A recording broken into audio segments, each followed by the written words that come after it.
ब्रह्मा गुरुर्विष्णुः गुरुर्देवो महेश्वरः गुरुरेव परं ब्रह्म तस्मै श्रीगुरवे नमः। नारायणसमारम्भाम् व्यासशङ्करमध्यमाम् अस्मदाचार्यपर्यन्ताम् वन्दे गुरुपरम्पराम्।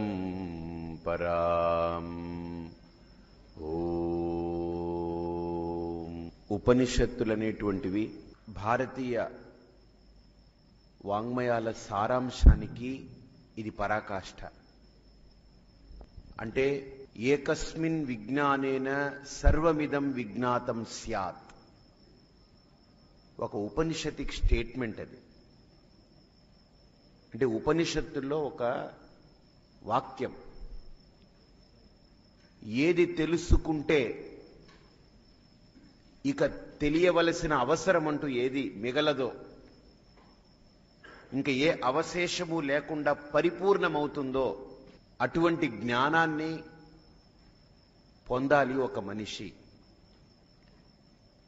ఏకస్మిన్ విజ్ఞానేన, ఏ దానిని తెలుసుకోగలిగితే వ్యక్తి సర్వమిదం విజ్ఞాతం స్యాత్, అన్నీ కూడా ఆ వ్యక్తికి అవగతమవుతుందో, అంటే ఇంకా తెలుసుకునేటువంటి శేషం ఉండదు, నిర్విశేషం. అటువంటి జ్ఞానాన్ని ఒక వ్యక్తి పొందగలిగితేనే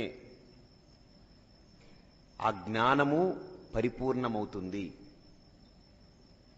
బాగా ఆలోచించండి. ఈ లోకంలో మనం ఏ అనుభవాన్ని పొందినా ఆ అనుభవం తాత్కాలికం. ఏ అనుభవమైనా తీసుకోండి, సుఖమైన దుఃఖమైన, ఆ అనుభవం తాత్కాలికమైన అనుభవం. అది శాశ్వతమైనటువంటి అనుభవంగా ఉండట్లేదు. ఏది ఉందా? ఏదైనా మీరు తీసుకోండి. ఒక సుఖం ఎంతసేపు ఉంటుంది? సపోజ్ మనం ఏదైనా ఒకటి తింటే చాలా హాయిగా ఉంటుందండి నాకు అనిపించింది అనుకోండి. ఆ హాయి తినేదాకా ఉంటుంది అని అంటారు చాలా మంది. నేనేమంటానంటే ఆ తినడం మధ్యలోనే హాయి అయిపోతుంది. ఇప్పుడు సపోజ్ మంచి గుంటూరు మిరపకాయ పచ్చడి, మంచి ఎర్రటి పళ్ళు పచ్చడి తయారు చేసి వేడి వేడి అన్నంలో కొద్దిగా నెయ్యి వేసుకుని అది కలుపుకుని తింటే అబ్బా ఎంత బాగుంటుందండి, ఎంత నాలుగుకి ఎంత బాగుంటుందో అని అంటారు. సపోజ్ మంచి గుంటూరు మిరపకాయలు పచ్చడి చేసి మీరు కలుపుకొని తింటున్నప్పుడు, ఆ కలుపుకుంటున్నప్పుడు మీలో ఒక ఉత్కర్ష, అబ్బా ఇంక అసలు తినాలి తినాలని నోరంతా నీళ్ళు ఇప్పుడే ఊరిపోతున్నట్టున్నాయి మీకు. కాబట్టి ఈ లోకంలో అనుభవం గురించి నేను చెప్తున్నాను. ఉపమానం అది, అదొక జస్ట్ ఒక ఉపమానం. ఏ అనుభవమైనా ఈ వ్యక్తికి లోకంలో తీసుకోండి, ఆ అనుభవం తాత్కాలికమే, శాశ్వతం కాదు. ఒక డబ్బైనా సరే, ఒక ఇళ్ళైనా సరే, చాలా అందంగా ఇల్లు కట్టుకున్నారనుకోండి, ఎన్ని రోజులు ఆ అందాన్ని అనుభవిస్తారు? కొన్ని రోజులు చూడగా చూడగా మనం అందులో ఉండగా 3వ రోజు, 4వ రోజు, 5వ రోజు, వారం, 10 రోజులు, నెల రోజులు, 2 నెలలకి ఆ ఇంటి మీద ఆ మక్కువ తగ్గిపోవడం మొదలవుతుంది. అంటే ఇంక ఉండాలి, ఇళ్ళు ఉంటామంతే. కాబట్టి మనిషి ఏదైనా ఒక పైకి ఎదగాలనుకున్నప్పుడు అన్నిట్లో దూరిపోయి ఎదగక్కర్లేదు. మనిషి అన్నిటినీ విచారణ చేస్తే, నిష్పక్షపాత ధోరణితో కనుక విచారణ చేస్తే మనిషి ఎదగగలడు. అందుకని ఎప్పుడు నా మాటల్లో మీరు వింటూ ఉంటారు, వదలడం కాదు మనిషి చేయవలసింది. ఏం చేయాలి? ఎదగాలి. వదిలితే మనిషి ఎదగలేడు, ఎదిగితే అన్ని వదిలిపోతాయి తనంత తానుగా కదా. ఇప్పుడు చెట్టు ఎక్కుతున్నాం అనుకోండి, ఎక్కేటప్పుడు మనిషి ఏంటి? కొమ్మలు వదిలేస్తున్నాడా, పైకి ఎక్కుతున్నాడా? ఏం చేస్తున్నాడు? కొమ్మలు వదిలేస్తున్నాడా? కొమ్మలు వదిలేస్తే కింద పడతాడు. అతని ప్రయత్నం వదలడం కాదు, అతని ప్రయత్నం ఏంటి? ఎక్కడం ప్రయత్నం. ఆ ఎక్కే ప్రయత్నం చేసేటువంటి వ్యక్తికి తను పట్టుకున్నటువంటి కొమ్మ తనంత తానుగా వదలబడుతుంది. అంతేనా కదా? అలాగనే ఇక్కడ కూడా ఆధ్యాత్మిక సాధనలో ప్రపంచంలో దాన్ని వదిలేయండి, దీన్ని వదిలేయండి, దీన్ని వదిలేయండి, అన్ని వదిలిపారేయండి పొరపాటు. కానీ ఎదిగినటువంటి వాడికి అన్ని తనంత తానుగా వదలబడతాయి. కాబట్టి ఎదుగుదల అనేది కావాలి. ఎదుగుదల అనేది ఒక వ్యక్తికి ప్రధానమైన అంశం. ఆ ఎదుగుదల లేకపోతే వ్యక్తి పరిపక్వతను పొందలేడు, పరిపూర్ణమైన స్థితిని పొందలేడు. కాబట్టి ఉపనిషత్తు కూడా ఇక్కడ అమోఘమైన కోణంలో ఒక వ్యక్తి ఎదగడానికి ఏ ఏ అంశాలనైతే పరిగణించి మనకు ముందుంచుతుందో ఆ అంశాలన్నింటినీ కూడా ఉపనిషత్తు చాలా అర్థవంతంగా డీల్ చేయిస్తుంది. ఈ లోకంలో ఒక మనిషి పొందే అన్ని అనుభవాలని ఆయన ఎన్ని రకాలుగా చెప్పాడు అనంటే, ఉపనిషత్తుల్లో మనకు భాష్యకారులు కూడా చాలా క్లుప్తంగా కొన్ని అంశాలకు తీసుకొచ్చేశారు.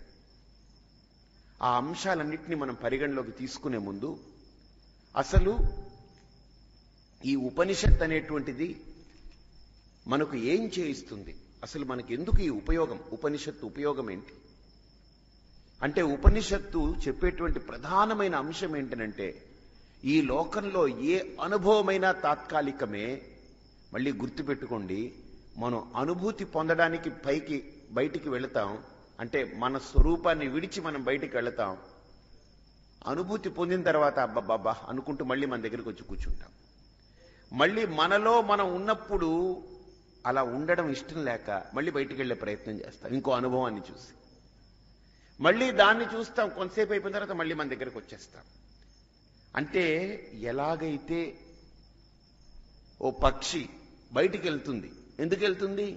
ఏదో పురుగులు పట్టుకు రావడం కోసం వెళ్ళి ఆ పురుగులనో లేకపోతే కర్రపులనో పట్టుకొస్తుంది, మళ్ళీ తన గూట్లోకి వచ్చేస్తుంది. అక్కడ ఉండదు, వచ్చినంతసేపు ఉండదు, మళ్ళీ వెంటనే పరుగులు తీస్తుంది, బయటికి ఎగిరిపోతుంది. బయటికి వెళ్ళేమైనా ఉంటుందా అంటే ఉండదు, మళ్ళీ లోపలికి వచ్చేస్తుంది. ఉంటుందా? ఉండదు, బయటికి వెళ్తుంది. మన బ్రతుకు కూడా ఇలానే. మనలో మనం ఉన్నంతసేపు ఉండం, మళ్ళీ బయటికి వెళ్ళిపోతాం. ఏదో ఒకటి చూస్తాం, ఏదో ఒకటి వింటాం, దాని వెనకాల వెళతాం. మళ్ళీ వెళ్ళి అక్కడేమైనా ఉండిపోతామనంటే ఉండం, మళ్ళీ వచ్చేయాలి. ఇదే మన బ్రతుకు కూడా అలానే ఉంది. ఏదో ఒక దాన్ని చూడడం, దాన్ని పొందాలనుకోవడం, వెళ్ళడం, దాన్ని పొందడం, చూడడం, ఇంతేలా అనుకోవడం, మళ్ళీ లోపలికి రావడం. అందుకనే ఉపనిషత్తులో ఒక మాట ఉంది, పరాంచి కాని వ్యతిరినత్ స్వయంభూ తస్మాత్ పరాంగ్ పశ్యతి న అంతరాత్మన్. అంటే మనకి ఇంద్రియాలన్నీ బయట ఉన్నాయి కదా, కళ్ళు, ముక్కు, కాళ్ళు, చేతులు ఇవన్నీ బయట ఉన్నాయి. మనస్సు ఎక్కడుంది చెప్పండి? ఎక్కడుంది? లోపల. మనస్సు బయట ఉంటే గొడవే లేదు, ఇంక అసలు లోపలికి రాదు. ఇంక ఈ గందరగోళం అక్కర్లేదు, ఈ శాస్త్రం, ఈ శ్రవణం, ఈ సాధన ఏం అక్కర్లేదు. వీడు భగవంతుడు ఎంత గొప్ప తెలివిగా మనల్ని ఇరికించి పెట్టాడనంటే, లోపలేమో మనస్సుని పెట్టాడు, ఇంద్రియాలన్నీ ఎక్కడ పెట్టాడు? బయటికి పెట్టాడు. పోనీ ఇంద్రియాలన్నీ లోపలికి పెట్టేసి ఉంటే మనసుతో పాటు అసలు ఈ ప్రపంచమే కనపడదు, అందరం పుట్టినప్పటి నుంచి అంతర్ముఖులమయ్యే ఉంటాం. అలా పెట్టలేదు ఆయన. మనస్సుని లోపల పెట్టాడు, ఇంద్రియాలన్నింటినీ బయట చూసేలా పెట్టాడు. ఇప్పుడు మనం తగులడిపోతున్నాం. మనం ఈ రెండిటి ఘర్షణలో మన మధ్యలో ఇరుక్కుంటున్నాం. మనం కళ్ళు చూసినప్పుడు మన మనస్సు ఏం చేస్తుంది తెలుసా అండి? లోపల ఉండదు. ఇంకా ఏం చేస్తుంది అది? మనస్సు ఏం చేస్తుంది? కళ్ళతో పాటు బయటికి వెళుతుంది. చెవులు వింటున్నప్పుడు చెవితో పాటు బయటికి వెళ్తుంది.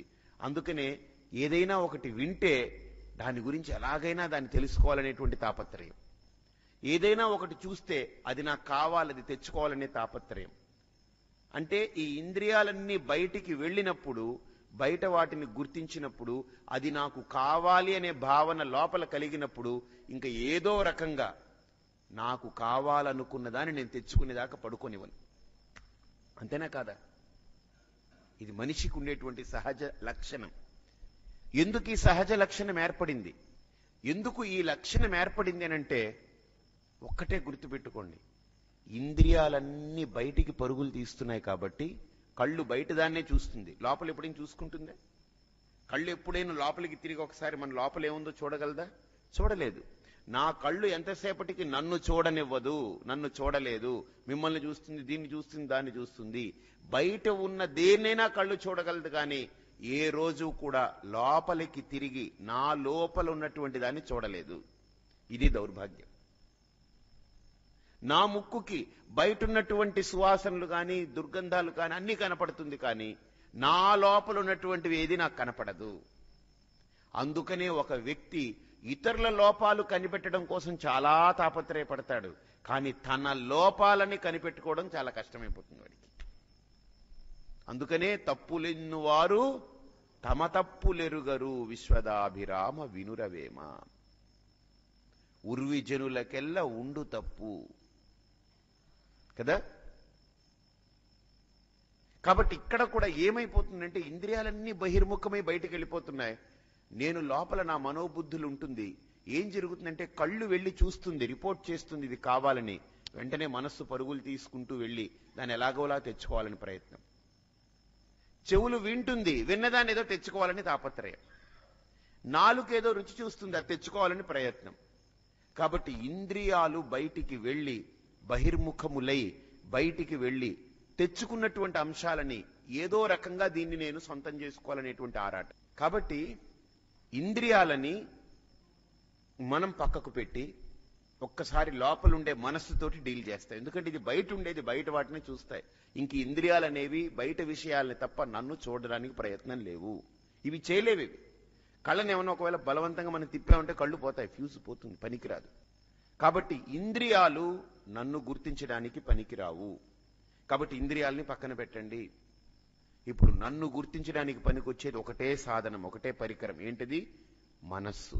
అందుకనే ఎన్ మనసానమనుతే అంటే మనస్సుతో దాన్ని గుర్తించలేము, కానీ మనసే ఎంతో కొంత దాన్ని గుర్తించడానికి ఉపయోగపడుతుంది. ఇంకేది పనికిరాదు మనకి ఇక్కడ. కాబట్టి ఉపనిషత్ అనేది ఇంద్రియాల వరకు వెళ్ళదు, ఇంద్రియాలను దాటి మనస్సుని ఉపకారంగా తీసుకుని మనస్సు యొక్క సహకారంతో మనల్ని లోపలకు తీసుకెళ్తుంది ఉపనిషత్. అందుకని ఉపనిషత్ విద్య అనంటే దానికి ఒక పేరుంది, బ్రహ్మ విద్య అని, ఆత్మ విద్య అని పేరు ఉపనిషత్తులకి. అంటే నా స్వరూపాన్ని, నా యథార్థాన్ని నాకు తెలియచేస్తుంది ఉపనిషత్ విద్య. ఇప్పుడు నేను అనగానే మనం ఏమనుకుంటామంటే ఇదండి నేనండి అని అంటాను. కాదు, ఇది జస్ట్ ఒక పెట్టి, ఇదొక పెద్ద బాక్స్, ఇదో పెద్ద పెట్టండి ఇది. ఇందులో ఇంద్రియాలన్నీ అమర్చున్నాయి. ఈ ఇంద్రియాలు, ఈ పెట్టి అంతా కూడా కదులుతూ ఉంటుంది. నేను అనగానే దీన్ని కదిలేదాన్ని అనుకుంటున్నాం. కాదు, ఇందులో ఒకడు కూర్చుని ఉన్నాడు. వాడి యొక్క ఆజ్ఞ ఉంటేనే శరీరం కూడా కదులుతుంది. వాడు ఆలోచిస్తేనే శరీరం కదులుతుంది. వాడు అనుకుంటేనే ఈ శరీరం ఏదైనా క్రియ చేస్తుంది. మన శరీరం ఎలా ఉపయోగపడుతుందనంటే, ఇప్పుడు కవ్వం ఉంది, పెరుగు గిన్నెలో కవ్వం వేశారు చిలకడానికి, పెరుగుని చిలకడానికి. కవ్వం తిరిగిపోతుందా, లేకపోతే తిప్పేవాడు తిప్పేదాన్ని బట్టి తిరుగుతుందా కవ్వం? తిప్పేవాడి చేతిలో కవ్వం ఉంటుంది. వాడు ఎలా తిప్పితే, ఎటువైపు లాగితే అటువైపు కవ్వం తిరుగుతూ ఉంటుంది. అలాగనే శరీరం కూడా అలాంటిదే. నేను ఎలా మలుచుకుంటే ఆ శరీరం దాని మార్గంలోకి వెళుతూ ఉంటుంది. కాబట్టి శరీరం యొక్క ప్రవర్తన, ఇది చేసే ప్రవర్తన నా సంస్కారం మీద ఆధారపడింది, నా యొక్క సంకల్పం మీద ఆధారపడింది, నా ఆలోచన మీద ఆధారపడింది, నా యొక్క మార్గమేదో, నా యొక్క గమ్యమేదో, నా యొక్క సాధన ఏదో, నా యొక్క చరించేటువంటి విధానమేదో నా లోపల ఆలోచనను బట్టి ఉంటుంది. కాబట్టి లోపల ఆలోచన ఇంత శరీరాన్ని కదుపుతూ ఉంది, అంతే కదా. లోపల కలిగే ఆలోచన ఈ శరీరాన్ని నడిపిస్తుంది. అసలు ఆలోచన లేకపోతే గుర్తుపెట్టుకోండి, అసలు ఈ శరీరం ఎందుకండి మనకు? మనస్సు కోరుకుంటుంది, మనస్సు కావాలనుకుంటుంది, కానీ అదేం చేయలేదు. దానికి శరీరం తోడవ్వాలి.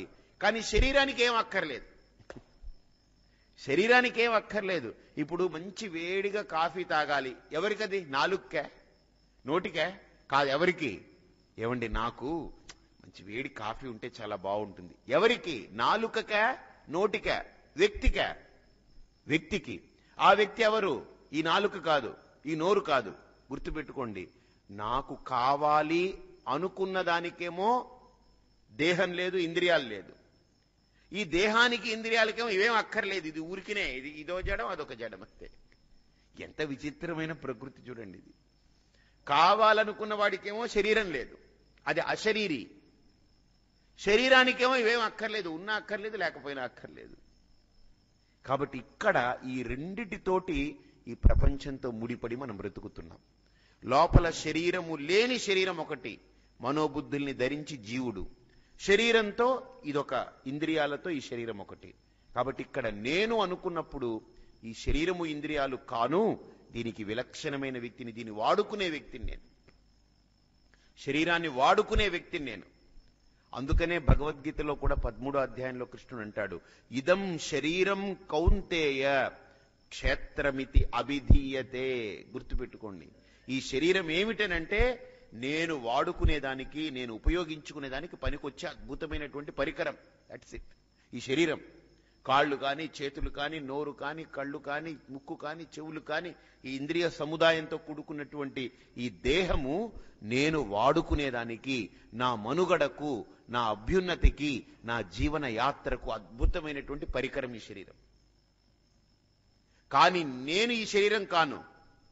ఎందుకని? ఈ శరీరమే నేనైతే, ఇప్పుడు నేను కాఫీ లోపల తాగాను అనుకోండి, లోపల నాలుక మీద పోసుకుంటే ఆ కాఫీని రుచి చూసేది ఎవరు? నేను, నాలుక కాదు. చాలా బాగుందని చెప్పేది నేను, అవునా? ఏదైనా ఒకటి చూశాననుకోండి, ఎలా ఉందనంటే కళ్ళకి సంబంధం లేదు, నేను చెప్తాను బా చాలా బాగుందండి ఇదని. కాబట్టి కళ్ళతో చూసిన దాన్ని నేను అనుభవించి చెప్తున్నాను, నాలుకతో రుచి చూసిన దాన్ని నేను అనుభవించి చెప్తున్నాను, ముక్కుతో వాసన పీల్చిన దాన్ని నేను అనుభవించి చెప్తున్నాను. కాబట్టి కళ్ళు, ముక్కు, చేతులు, కాళ్ళు ఇవన్నీ కూడా శరీరం యొక్క అనుబంధమైనటువంటి ఇంద్రియాలే కానీ నాకు సంబంధం లేదు. కాబట్టి ఇప్పుడు నేను ఎవరిని? అసలు ఈ శరీరం నేను కాదన్నప్పుడు నేను ఎవరిని? శరీరం నేను కాను కాబట్టే ఈ శరీరం నాకు మొదట్లో లేదు, తర్వాత తయారైంది. తయారైన ఈ శరీరం మళ్ళీ ఏమైపోతుంది? కాలగర్భంలో వదలబడుతుంది, విడిచిపెట్టేస్తామంతే. కాబట్టి నాకు ఈ శరీరానికి ఇంత తేడా ఉన్నప్పుడు, ఈ విలక్షణత ఉన్నప్పుడు మరి నేను ఎవరు అనేటువంటి ఒక ప్రశ్న వేసుకుంటే మనకి ఈ లోకంలో సమాధానం దొరకదు. ఏది సమాధానం ఇవ్వదు, ఒక్క ఉపనిషత్తు మాత్రమే ఇస్తుంది. సరే, ఆ ఉపనిషత్తు ఎలా ఇస్తుంది అనంటే, ఆ ఉపనిషత్తు చెప్తుంది ఆ సమాధానాన్ని పొందాలి అనంటే వీడికి ఒక అవగాహన ఉండాలి ఈ లోకం పట్ల. కనిపించేదే సత్యం అనుకుంటే, కనిపించేదే శాశ్వతం అనుకుంటే, కనిపించేదే నిత్యం అనుకుంటే పొరపాటు, వాడితో ఏం మాట్లాడలేం మనం. అలాగనే ఈ శరీరంలో కూడా ఇది ఒక క్షేత్రం, ఇది నేను వాడుకుంటున్నాను, చేతులు వాడుకుంటున్నాను, నోరు, కళ్ళు, ముక్కు, చెవులు. గుర్తుపెట్టుకోండి, ఈ ఆలోచన వ్యక్తిలో మొదలవ్వాలి. ఇది వాస్తవికమైన దృష్టి. ఈ దృష్టికోణం మనిషికి అలవడాలి. అంతేకాని నేనే శరీరం అనుకుని పట్టుకున్నాడా తగులడిపోతాడు. కాబట్టి ఈ శరీరం నాకు ఒక పరికరం, నేను వాడుకునేదానికి ఉపయోగపడుతుంది. ఎప్పుడైతే ఇది గుర్తించాడో, గుర్తుపెట్టుకోండి, ఇప్పుడు ఒక ప్రశ్న వస్తుంది. బాగుంది, నాకు ఈ శరీరం ఒక పరికరం, ఒక ఆవాస క్షేత్రం, ఈ లోకంలో నా మనుగడ సాగించుకునేదానికి ఇది ఉపయోగపడే పరికరం, చాలా గొప్ప పరికరం. అయితే ఈ శరీరాన్ని వాడుకొని నేనేం సాధించాలి ఈ లోకంలో? రెండో ప్రశ్న. ఈ శరీరాన్ని నేను వాడుకొని ఈ లోకంలో నేనేం సాధించాలి? ఈ శరీరాన్ని ఈ లోకంలో నేను పొందింది ఏదో చిన్న చిన్న విషయాలు సాధించి నాకంతా జీవితంలో సాధించని అనుకునేదానికి కాదు. అమూల్యమైన అంశాన్ని ఈ దేహం ద్వారా నువ్వు సాధించాలి. అందుకనే మనకు శాస్త్రాలలో చాలా అద్భుతమైన మాట ఉంది, శరీరమాద్యం ఖలు ధర్మ సాధనం. గుర్తుపెట్టుకోండి. అంతేకాదు, ఇంకొక అడుగు ముందుకేశారు, శరీరమాద్యం ఖలు మోక్ష సాధనం. ధర్మ సాధనమే కాదు, ఇది మోక్ష సాధనం. మనకి ఎన్ని పురుషార్థాలండి? 4. ధర్మ, అర్థ, కామ, మోక్షం. కాబట్టి ఈ శరీరంతో కేవలం ధర్మం అనే పురుషార్థాన్ని సాధించడం కోసం కాదు, ఈ శరీరంతో చిట్ట చివరిదైనటువంటి మోక్షం అనే పురుషార్థాన్ని కూడా సాధించాలి. ఈ మధ్యలో అర్ధకామాలు అంటారా? బతికున్నప్పుడు మనిషి అర్ధకామాలని పొందుతూ ఉంటాడు. ఈ లోకంలో వచ్చేవి వస్తుంటాయి, పోయేవి పోతూ ఉంటాయి, కలిసేవాళ్ళు కలుస్తూ ఉంటారు, విడిపోయేవాళ్ళు విడిపోతూ ఉంటారు. అర్ధకామాలు ఇవి. ఇవి వస్తూ ఉంటాయి. డబ్బు వస్తుంది, ఒకసారి నష్టం వస్తుంది, ఒకసారి విపరీతమైన లాభం వస్తుంది, ఒకసారి కలిసి వస్తుంది, ఒకసారి కలిపేసుకుని పోతుంది. ఆరోగ్యం ఒకసారి బాగుంటుంది, ఒకసారి పాడైపోతుంది. లేదు ఇంట్లో తల్లి తండ్రి వాళ్ళు వీళ్ళు బంధువులు చుట్టాలు పట్టాలు అందరూ కలిసి వస్తుంటారు. ఒక్కోసారి ఏదో విరోధాలు వచ్చి అందరూ విడిపోతారు. అర్థకామాలు ఇవన్నీ. ఇళ్ళు కట్టుకున్నాం చాలా బాగుందని, ఏదో టైం బాగోలేదు, కొంత అప్పులు పాలేం, ఇళ్ళు వదిలేస్తాం, పోతాం, మళ్ళీ ఇంక కలిసి వస్తుంది, ఎక్కడో ఇంకో మంచి ఇల్లు కట్టుకుంటాం. బట్టలు కొనుక్కుంటాం, ఏవో పోయాయి చిరిగిపోయాయి, ఇంకో బట్టలు కొనుక్కుంటాం, వాడుకుంటాం. అంటే అర్థకామాల మీద మనమేం పెద్దగా ఇక్కడ సాధన చేయక్కర్లేదు. కానీ దేని మీద సాధన చేయాలి? శరీరంతో ధర్మానికి సాధన చేయాలి. శరీరమాద్యం ఖలు ధర్మ సాధనం. కానీ ధర్మం వరకే సాధన చేసి ఆగిపోవడం కాదు. ఈ ధర్మ సాధన మోక్ష సాధనానికి ఉపయోగపడాలి కదా. కాబట్టి ఇన్ని ఇంద్రియాలు అమర్చిపెట్టి ఇంత అర్థవంతంగా ఈ దేహాన్ని నేను ఇక్కడ చేరి ఇందులో వాడుకుంటున్నాను. కానీ గుర్తుపెట్టుకోండి, ఈ శరీరాన్ని నేను సక్రమంగా వాడుకున్నా ఒక రోజుకు వదిలిపెట్టేయాలి, అక్రమంగా వాడుకున్నా వదిలిపెట్టేయాలి. అర్థమైందే? కానీ వాడుకోవడం మటుకు ఈ శరీరం యొక్క ధర్మం, వాడబడడం ఈ శరీరం యొక్క ధర్మం. కాబట్టి ఇక్కడ ఒక సాధకుడికి ఒక ప్రశ్న వస్తుంది, అరేరే నేను ఈ శరీరాన్ని పొంది ఇక్కడ ఏదో సాధించడం కోసం వచ్చాను కదా, అది ఏమి సాధించడం కోసం వచ్చాను? అది ఒక ప్రశ్న మొదలవుతుంది. నేను ఏమి సాధించడం కోసం వచ్చాను ఈ భూమి మీదకి? నేను ఏది పొంది ఈ భూమి మీద దీన్ని వదిలిపెట్టి వెళ్ళిపోవాలి మళ్ళీ ఆఖరికి? ఏది పొందితే ఇంత అర్థవంతమైన దేహాన్ని సాధించి ఈ ఇంద్రియాలతో ఈ దేహంతో ఈ లోకంలో నేను ఏదో పొందినటువంటి పరిపూర్ణత సార్థకత చేకూరుతుంది? ఒక్కసారి మీ జీవితంలో మీరే ప్రశ్న వేసుకోండి. భార్యను సంపాదిస్తే ఏమైనా నేను పొందినవాడిని అవుతానా? ఏమండి నాకు పెళ్ళైపోయింది, నా జీవితంలో సార్థకత అయిపోయిందండి, అయిపోతుందా? నాకు పెళ్ళైపోయిందండి, ఇంకా నా జీవితం చరితార్థం అయిపోయింది. పెళ్ళైపోతే జీవితం చరితార్థం అయిపోతుందా? మొదలవుతుంది అక్కడి నుంచి సంసారం. పెళ్ళి అయితే అయిపోదు, పెళ్ళి అయిన తర్వాత నుంచి మొదలవుతుంది అసలు గడిబిడంతా. ఏమంటే పిల్లలు ఉంటే బాగుండండి, వీళ్ళు పుడతారు, ఇంకా వాళ్ళ కోసం వీడు వాళ్ళని పెంచాలి, వాళ్ళకి పెళ్లిళ్ళు చేసేదాకా వీడికి తాపత్రయం, వాళ్ళకేదో ఆస్తి పాస్తి ఇచ్చేదాకా తాపత్రయం, వాళ్ళకేదో వీడి దగ్గర ఉన్నదంతా పంచిచ్చేదాకా తాపత్రయం. కాబట్టి ఇక్కడ ఉపనిషత్తు చాలా, అంటే చూడండి, ఇది యథార్థం మాట్లాడుతుంది కాబట్టి మనం వాస్తవికతను ఒక్కసారి కళ్ళు తెరిచి చూస్తే తెలుస్తుంది. కాబట్టి ఈ లోకంలో మనిషి యొక్క భావన ఏంటనంటే, లోకంలో వదిలిపెట్టి వెళ్ళిపోయే వాటి గురించి ఆలోచన చేస్తూ ఉన్నాం మనం. మీరు సంపాదించే డబ్బు అయినా ఇక్కడ వదిలిపెట్టాలి, ఓ ఆస్తిపాస్తులైనా ఇక్కడ వదలాలి, ఇళ్ళు పెద్ద వ్యాపారం పెద్ద ఫ్యాక్టరీలు ఉన్నా వదలాలి, భార్య పిల్లలైనా మీరు వదలాలి. కాబట్టి మనం ఇంత అమూల్యమైన దేహాన్ని పొంది దేన్ని సాధించి వెళ్ళిపోతాం అనుకుంటున్నామంటే ఇక్కడ వదిలిపెట్టి వెళ్ళిపోయే వాటి గురించే సాధించాలనుకుంటున్నాం. కాబట్టి ఇక్కడ ఉపనిషత్తు అంటుంది, ఇక్కడ వదిలిపెట్టి వెళ్ళిపోయే వాటి గురించి సాధించాలనుకుంటే నీకు పశువుకి ఏమీ తేడా లేదు. ఇన్ఫాక్ట్ ఒక రకంగా పశువు బెటర్. ఎందుకనంటే వాటికి ఈర్ష్యాద్వేషాలు కామక్రోధాలు ఇవేవి లేవు. ఈ పెంచుకోవడం తెంచుకోవడం గందరగోళం నలిగిపోవడం ఇవన్నీ ఎవరిది బాధ్యత? మనది, మనం పడుతున్నాం. సో కాబట్టి లౌకికమైన ప్రాయంతో లౌకికమైన దృష్టితో ఒక వ్యక్తి లోకంలో కేవలం వ్యక్తులని పొందితే సంతృప్తి పొందడం, వస్తువుల్ని పొందితే సాటిస్ఫై అయిపోవడం, లేకపోతే డబ్బుని సాధిస్తే అబ్బో నేను చాలా గొప్పవాడిని అనుకోవడం, లేదా కొద్దిగా పేరు రాగానే వాడికి అబ్బో నాకంటే గొప్పవాడు ఇంకెవరు లేళ్లే అనుకోవడం.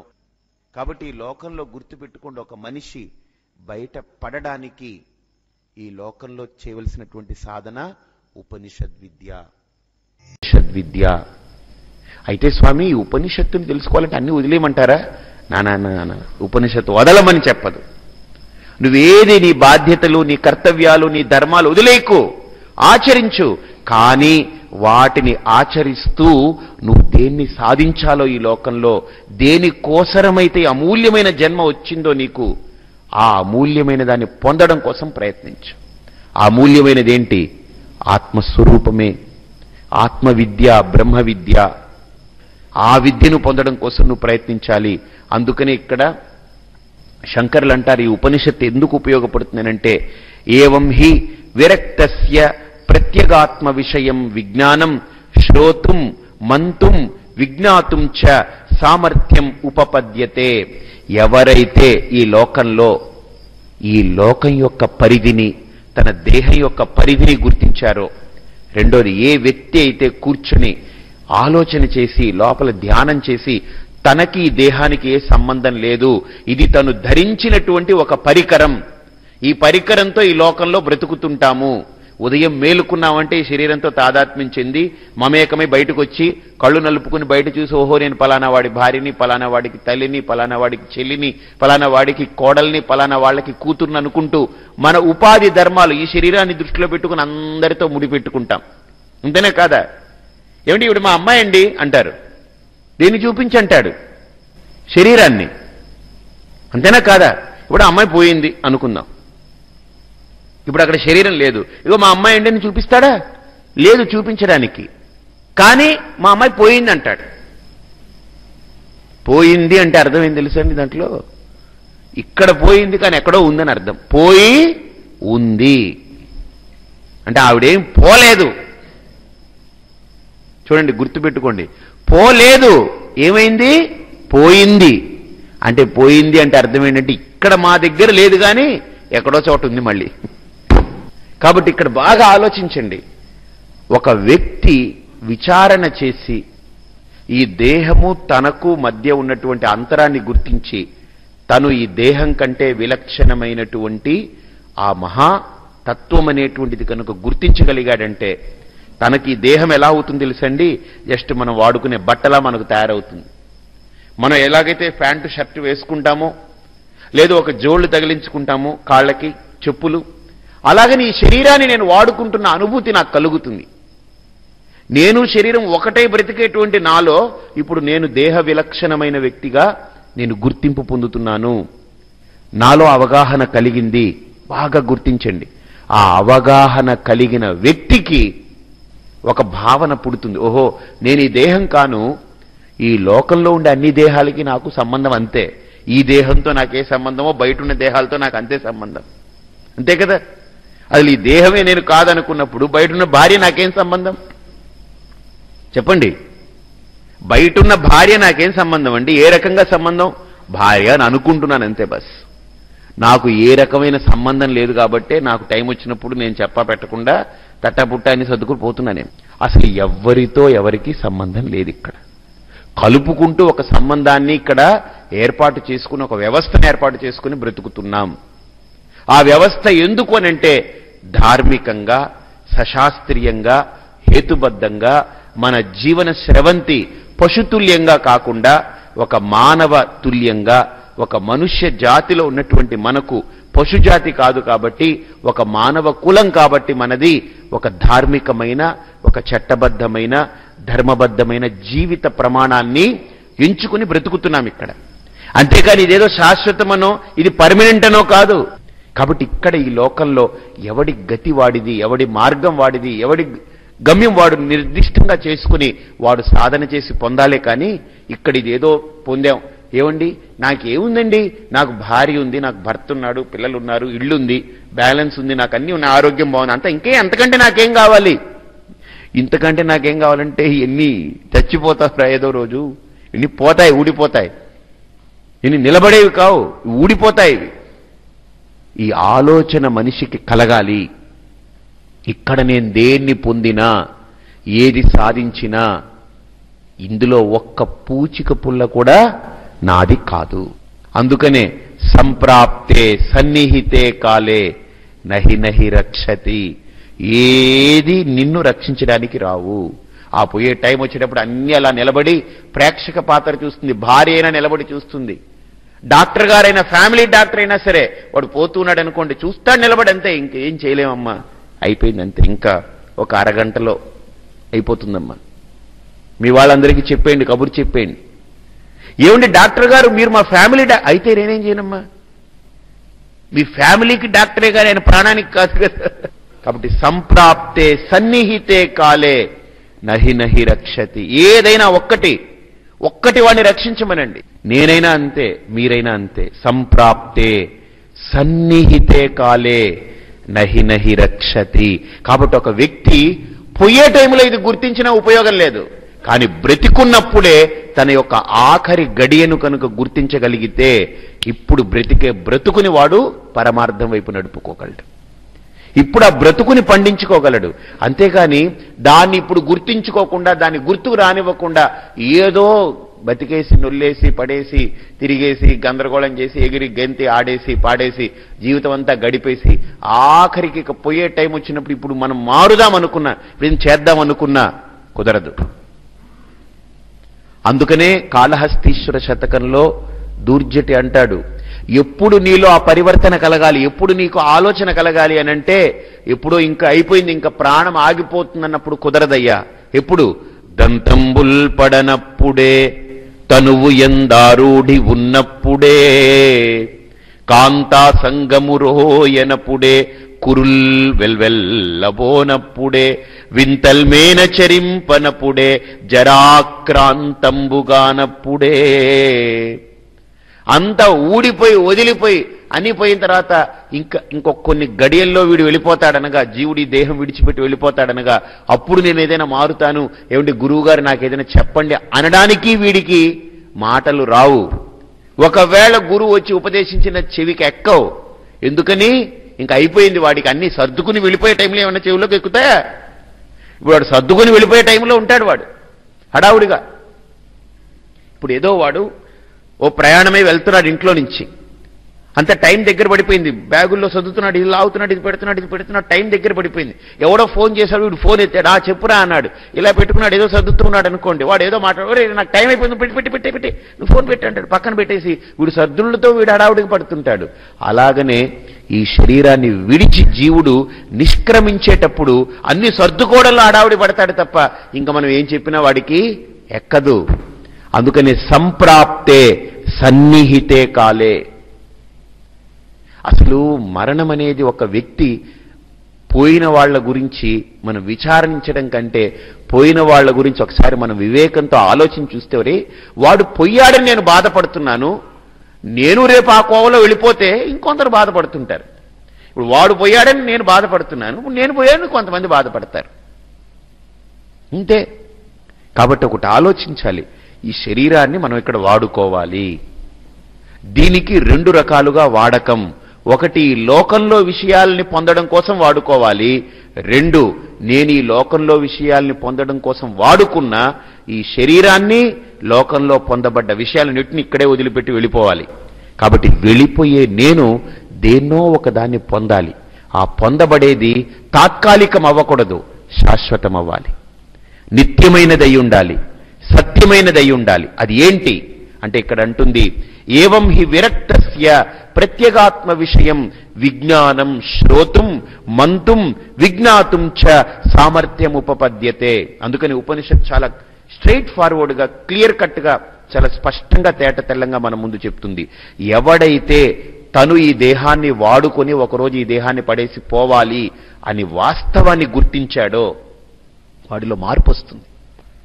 వాడు ఈ లోకంలో ఈర్ష్యాద్వేషాలు, రాగద్వేషాలు, ఇది అది కిచికిచిబంటూ అదంటూ ఇదంటూ ఇవేవి పెట్టుకోడు. ఇంకా వాడు ఎదగడం మొదలు పెడతాడు. ఏది పెట్టుకుని వదిలిపెట్టిపోవాలని. ఎగ్జిబిషన్లోకి వెళ్ళారు మీరు, ఎగ్జిబిషన్లోకి వెళ్ళారు, వెళ్ళగానే అన్నీ అక్కడ అలా డిస్ప్లే చేసి పెట్టున్నారు. బాగా చూడండి.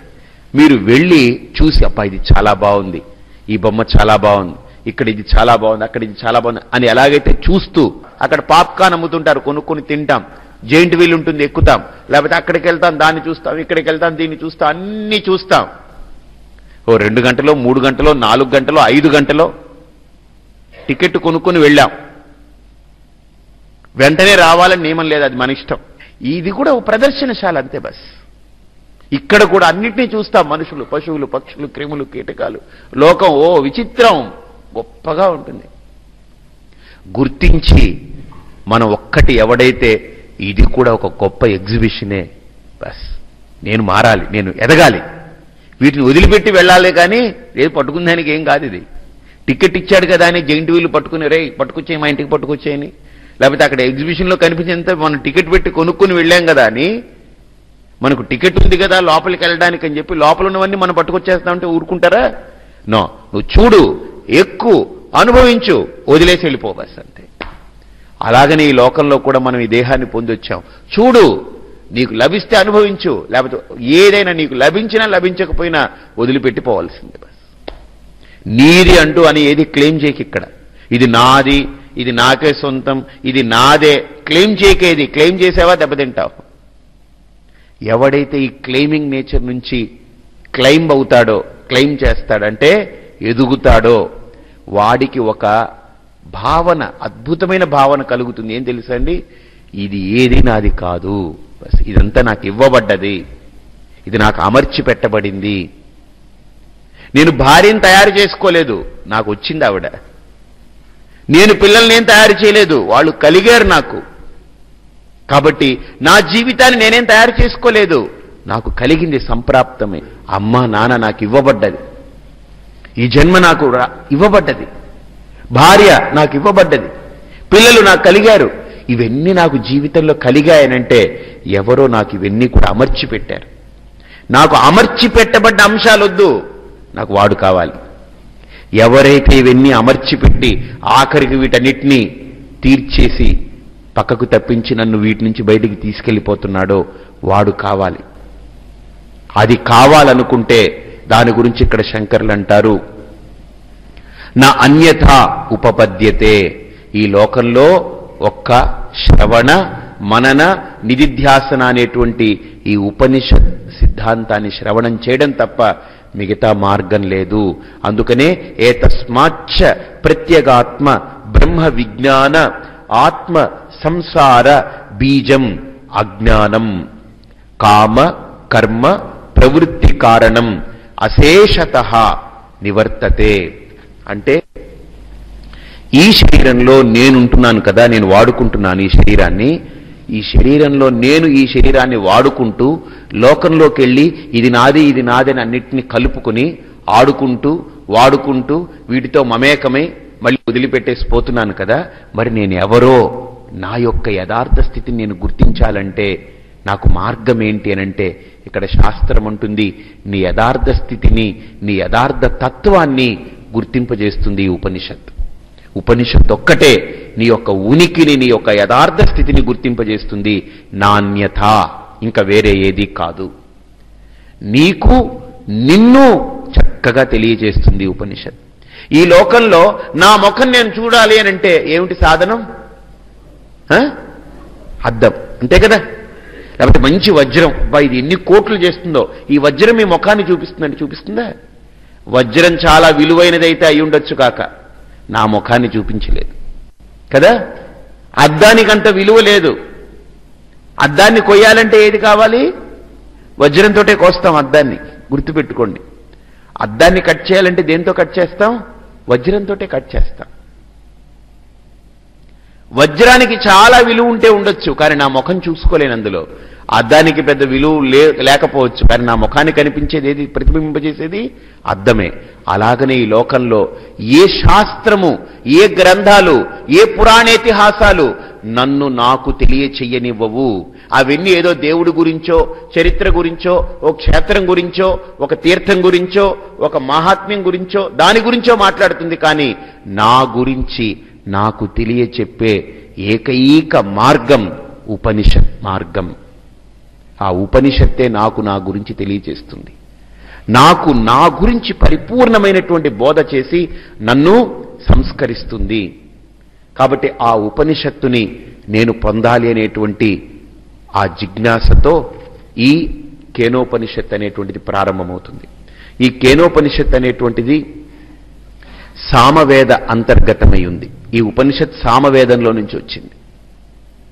ఈశావాస్యోపనిషత్ ఏదైతే ఉందో అది శుక్ల యజుర్వేదం నుంచి వచ్చింది. ఈ కేనోపనిషత్ ఏదైతే ఉందో సామవేదం నుంచి వచ్చింది.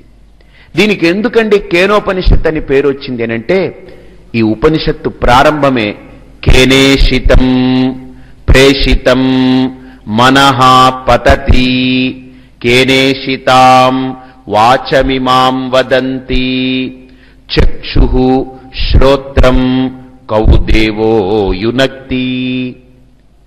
ఈ ఉపనిషత్తు యొక్క ప్రారంభం అలా ఉంటుంది. అంటే కేన అంటే ఎవడి వల్ల ఈ శరీరం ఇంత అర్థవంతంగా ప్రవర్తిస్తుందో, ఎవడి వల్ల ఈ లోకం ఇలా అర్థవంతంగా ప్రకాశిస్తుందో అని ఉపనిషత్తు ప్రారంభమే మూలాన్ని ముట్టుకుంటుంది. కేన అంటే ఎవడు అని అర్థం. భాగవతంలో కూడా పోతన ఒక ప్రశ్న వేస్తాడు. ఎవ్వని చేజనించు జగమెవ్వని లోపల నుండు లీనమై ఎవ్వని అందుడిందు పరమేశ్వరుడెవ్వడు మూల కారణం వెవ్వడు అనాది మధ్యలయుండు వాడెవ్వడు సర్వము తానైన వాడెవ్వడు ఆత్మభౌ ఈశ్వరుని శరణు వేడెదన్. కాబట్టి ఎవడు ఎవడు అని ఆయన ప్రశ్న వేశాడు.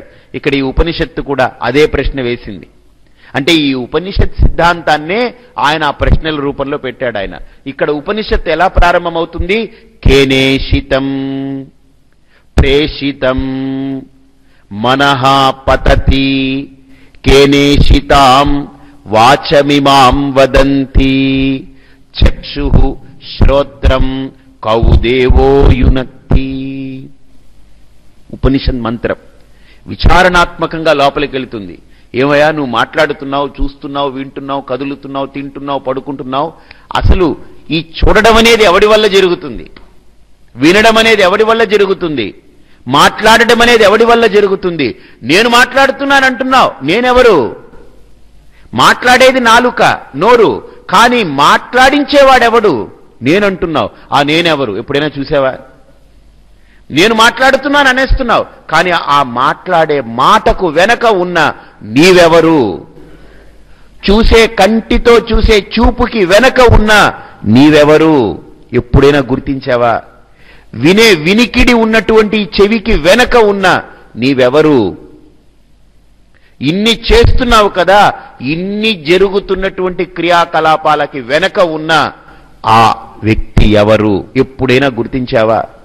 తింటున్నావు, ఈ లోకంలో వస్తువు ఉంది, తినేస్తున్నావు, మనిషి దొరికాడు, మాట్లాడుతున్నావు, లేకపోతే వాడు చెప్పింది నువ్వు వింటున్నావు, ఏదో వస్తువులు ఉన్నాయి చూస్తున్నావు, తిరుగుతున్నావు, పడుకుంటున్నావు, లేస్తున్నావు, బ్రతికేస్తున్నావే, కానీ ఈ బ్రతుకుకి వెనక ఉన్న ఆ వ్యక్తిత్వం ఏమిటో ఎప్పుడైనా గుర్తించావా?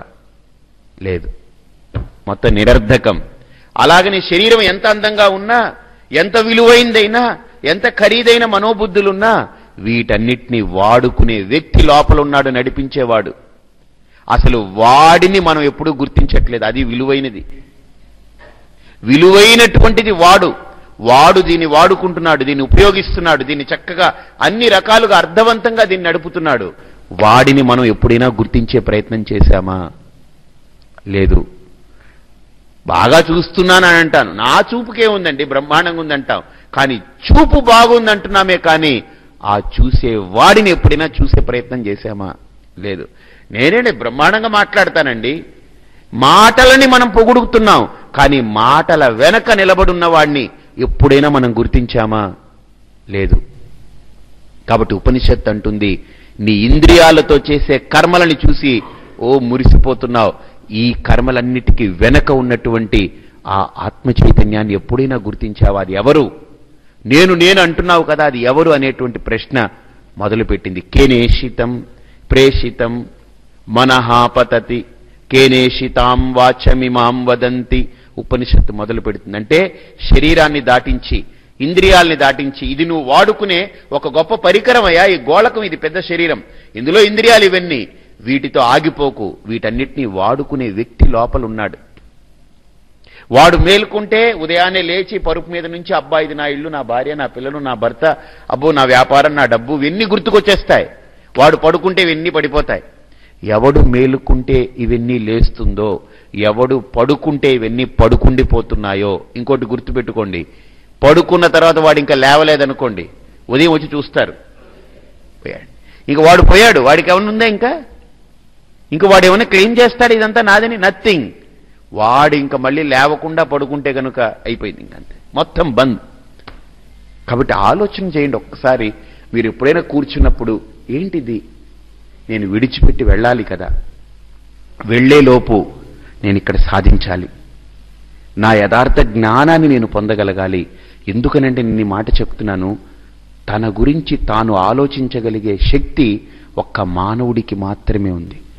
84 లక్షల జీవరాశుల్లో 83,99,999 జీవరాశులకి లేదు, ఒక్క మానవుడికి మాత్రమే ఉంది. అందుకనే బుద్ధిమత్సు నరాశ్రేష్ఠాః, అంటే జీవరాశులలో మనిషి ఒక్కడే ఈ ఒక్క అంశానికి ఉపయోగపడగలడు. ఇంకా ఏ జీవికి తన గురించి తాను అర్థం చేసుకుని తన యొక్క జన్మను చరితార్థం చేసుకునే అవకాశం ఏ జీవికి లేదు, ఒక్క మానవుడికి మాత్రమే ఉంది. అందుకనే దుర్లభం త్రయమేవైతత్ దైవానుగ్రహ హేతుకం మనుష్యత్వం ముముక్షుత్వం మహాపురుష సంశ్రయ. శంకరులు అంటారు, మనిషిగా పుట్టడం అంటేనే ఎంతో దైవానుగ్రహం ఉండాలి. పుట్టిన మనిషికి తన గురించి తాను తెలుసుకోవాలనే ముముక్షుత్వం బయలుదేరిందనంటే చాలా అనుగ్రహం ఉండాలి. ఆ ముముక్షుత్వం బయలుదేరినంత మాత్రాన సరిపోదు, దాన్ని అర్థం చేయించి వాడి జీవితానికి పరమార్థాన్ని అందివ్వగలిగే మహాత్ముడు దొరకడం ఇంకా వాడి జన్మ ధన్యమైపోయినట్టే అంటాడు. మనిషిగా పుట్టడం ఒక అదృష్టం, మహావరం అది. ఎందుకనంటే ఆ ఒక్క మనిషే తన గురించి తాను గుర్తించుకునేటువంటి అవకాశం ఉంది.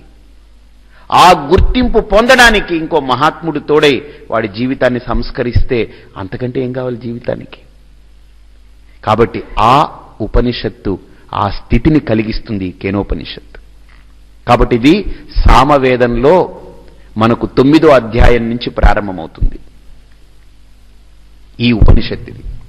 ఈ ఉపనిషత్తు ఏంటంటే 9వ అధ్యాయం నుండి, అంటే అంతకు ముందు ఈ ఉపనిషత్తులో కర్మల గురించి చాలా గొప్ప ప్రస్తావన వస్తుంది. సామవేదంలో ఏ కర్మ ఎలా చేయాలి, ఏ ఆచరణ ఎలా ఉండాలి, అన్ని కర్మల గురించి ప్రస్తావన వస్తుంది. ఏ యజ్ఞం ఎలా చేయాలి, ఏ ఉపాసన ఎలా చేయాలి, ఏ కర్మలు ఎలా చేస్తే ఏ లోకాలు వస్తాయి, వీటన్నిటి గురించి చెప్పింది ఉపనిషత్. చెబుతూ 9వ అధ్యాయం నుంచి ఈ తలవరీయ శాఖ, ఈ ఉపనిషత్తులో ఈ సామవేదంలో ఉన్నటువంటి తలవరీయ శాఖలో ఈ 9వ అధ్యాయం నుంచి కేనోపనిషత్ ప్రారంభమవుతుంది. ఈ శాఖ నుండి 9వ అధ్యాయం నుండి ఉపనిషత్తు కర్మల గురించి లోకాల గురించి మాట్లాడదు, వ్యక్తి గురించే మాట్లాడుతుంది. అంటే ఆత్మవిద్య ప్రబోధం చేస్తుంది. ఇక్కడి నుంచి ఆ ఆత్మవిద్యని పొందడానికి ఒక శాంతి మంత్రం ఉంది. ఆ మంత్రంతో ఆత్మవిద్యను పొందాలి. ఏదైనా శాంతి మంత్రంతో చేయాలి. ఓం ఆప్యాయంతు మమాంగాని వాక్ ప్రాణః చక్షుః శ్రోత్రం అథో బలం ఇంద్రియాణి చ సర్వాణి సర్వం బ్రహ్మౌపనిషదం మాహం బ్రహ్మ నిరాకుర్యాం మామా బ్రహ్మ నిరాకరోత్ అనిరాకరణమస్తు అనిరాకరణం మే అస్తు తదాత్మని నిరతే య ఉపనిషత్సు ధర్మాః తే మయి సంతు తే మయి సంతు. ఓం శాంతిః శాంతిః శాంతిః.